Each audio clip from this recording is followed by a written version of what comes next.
Ramazonga keldingizmi, roza tuting. Sizlardan iltimos dinni yetkazishoraylik.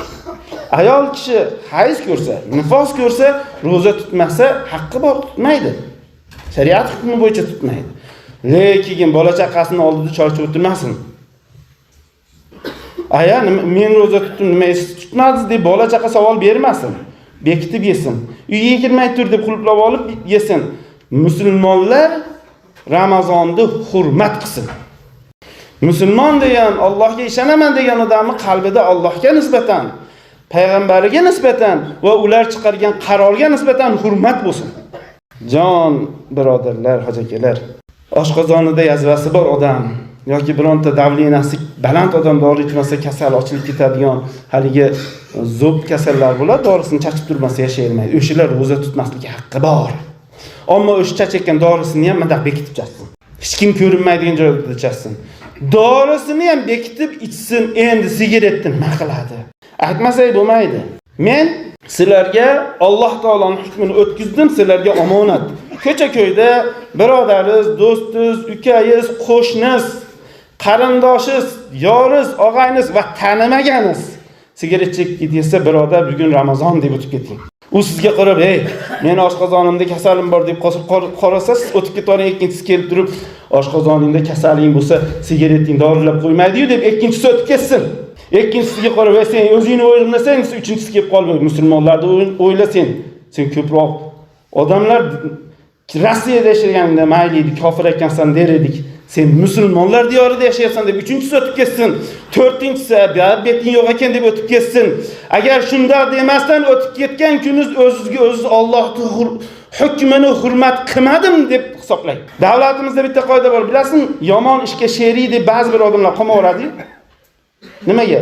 Unga pichoq bersa, unga bir yomonligini yashirib, sudda aytmay qo'ysa, shariatda ham gunohga sherik degan qoida bor. Payg'ambarimiz sollallohu alayhi vasallam yechib qo'ygan. Sizlarga bir gapni aytaymi? Siz mashriqda turgan bo'lsangiz, mag'ribda bo'layotgan gunohga sherik bo'lib qoladigan holatingiz ham bor. Ba'zan siz gunoh ustida tursangiz ham o'sha gunohdan siz barisiz, sog'siz, omonsiz, sizga gunohni minchasi ham yuqmaydi dedi. Ya Rasululloh, bizga tushuntirib qo'ying. Uzoqda bo'lsak ham qachon gunohda sherikmiz u, ustida bo'lsak ham bizga gunohni shira sharbati ham ta'sir qilmaydi. Qachon desa, ustida bo'lsangiz qo'y deb qo'ysangiz bo'ldi. Mo'minning vazifasi ro'zadorlarning oldida sigaret chekmang deyish. Mumkin qalbingizda, yuragingizda yara bordir, boshqadir, ammo musulmonlar hurmat qiling deyish musulmonni gunohdan forig' bo'lish ko'rinishi. Bu sayyidimiz sallallohu alayhi vasallamning menga sizga bergan nasihati.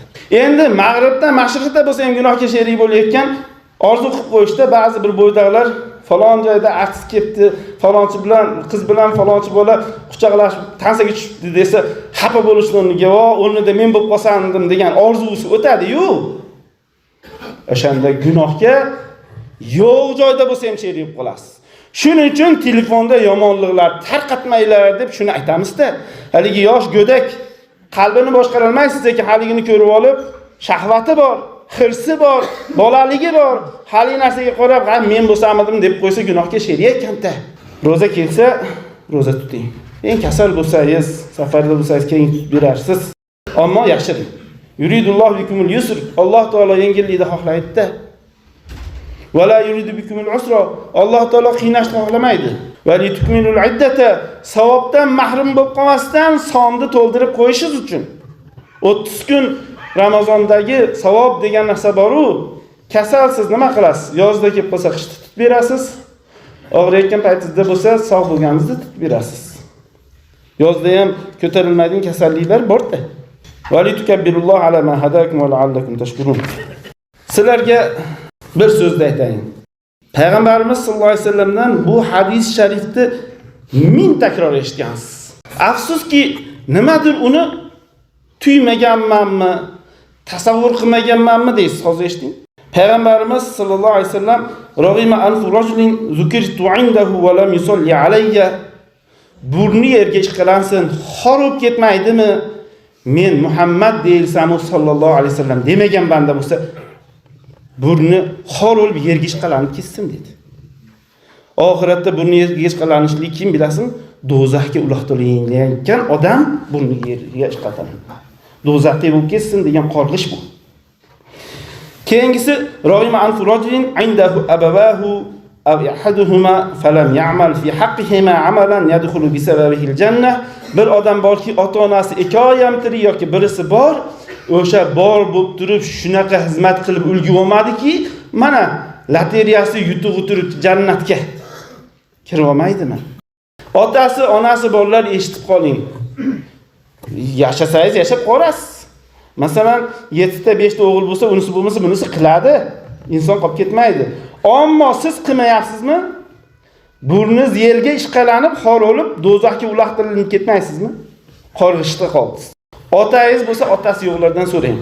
Ota desa ko'zdan yosh chiqib ketyapti. Onangiz bor bo'lsa, onasi yo'qlardan so'rang. Ona desa yig'lab o'ryapti. Ammo sizda bor, qadriga yetib oling. To'g'rimi? Ro'yma anfu rajulun dakhala alayhi Ramazon va tamma Ramazon qabla an yughfara lah. Bir odam burni yerga ishqalanib ketmaydimi? Tushundingizmi? Avliyo to'kilib ketish u yoqda tursin.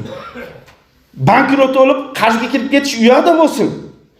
Xor olib, odamlar depalab burnini yerga bit ishqab o'tib ketadigan holatga tushib qolmaydimi o'sha odam? Rasululloh qorg'ayapti. Sallallohu alayhi vasallam. Rasulullohning qorg'ishida qolasiz. Ramazon kirsa-yu chiqib ketsa-yu gunohingizni kechirimiga ulgib qolmasangiz birodar. Shunaqa ulug' oy kirib kelyapti. G'aflatda qolmaylik birodarlar. Masjiddan yo'qal deb haydab tugatalmay qolaylik. Ehson qilma bo'ldi-da deb to'xtatalmay qolaylik. Odamlar yo'q ekan desam, yuzni to'plab bo'lsam ehson qiladigan bo'lib tarbiya topib qoling. Men oldingi domlalarga o'zimni solishtirib o'zimdan xafa bo'lib ketdim. Hozirgi bolalarimizga so'kib roza tuttirolmayapmiz. Oldingilarda so'kib rozasini ochtirolmagandik. Shu tarbiyam endi islomdagi zaifligimni ko'rib o'zimdan xafaman. Yerdan xafa demang. Ba'zan ba'zi so'zlar qattiq gapirib o'rsam, xafa bo'lib ketsangiz, yo'q, men o'zimdan xafa bo'ldim. Ba'zan o'ylanib qolaman, o'qimay o'ylayin. Shuni o'rniga omad tug'ilmabman deb o'raman. Ishonasizmi? Bilmay o'ylayin, shuni o'rniga hech narsani bilmasam qani edi deb o'raman. Maryam onamiz aytgan ekan, mittu qabla hada va kuntu nasiyan mansiya. Qani edi bundan oldin o'lib ketsam-u, unutilgan nomim dog'im yo'qib ketsa edi deb o'rgan ekan-da.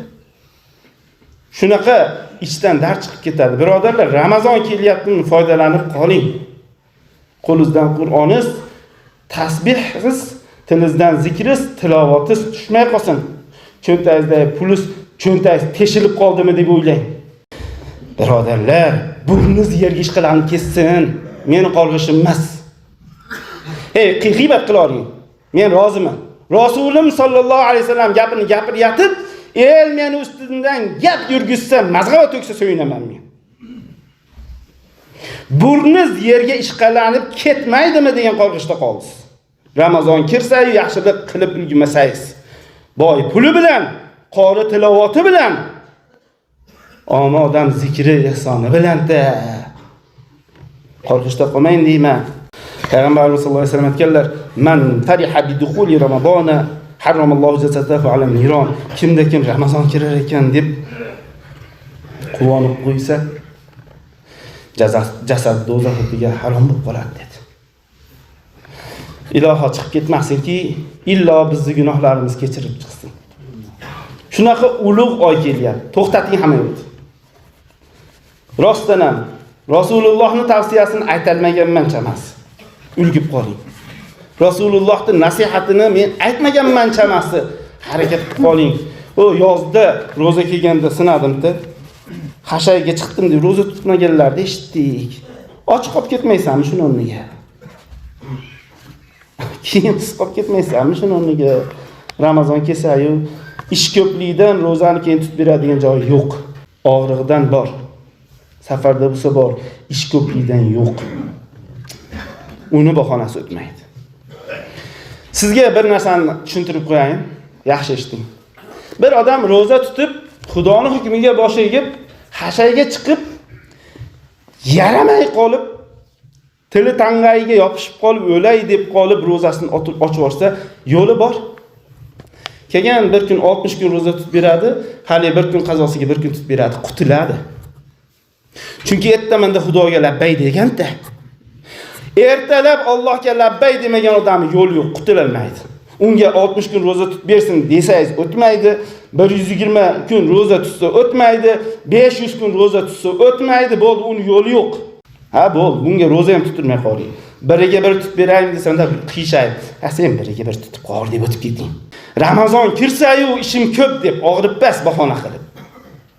Falon qilardim deb roza tutmagan odamga sizdan hukm so'rasa bo'ldi, siz ham domlasiz, masala aytoring. Ertaman niyat qilmadingmi deng. Yo'q desa, "Ha, sen biriga bir tutib qol, sen shunga loyiqsan" deb qo'yib o'tib ketaring. Uni hurmat qilib 60 kun tut. Xudoning oldida kechirilib qolarsan deb yo'l oqtarmang unga. Yo'l qidirmang. Ertaman tutuvdim, buzordim desa, betidan ushab yig'lab, aynan yetkazolmadingizmi? Qiylandingizmi? Xudo kechirsin. Yo'li bo'lib qolsa kerak, ajoyib emas, Alloh kechirsa kerak. Bir kun 60 kun tutib berarsiz deb ko'nglini ko'tarib qo'ying. Chunki u ertamanda Allohga itoat etgan. Zaifligidan, kuchi yetmaganligidan, quvvatsizligidan ochivordi. Umid bor, kechirilsa kerak.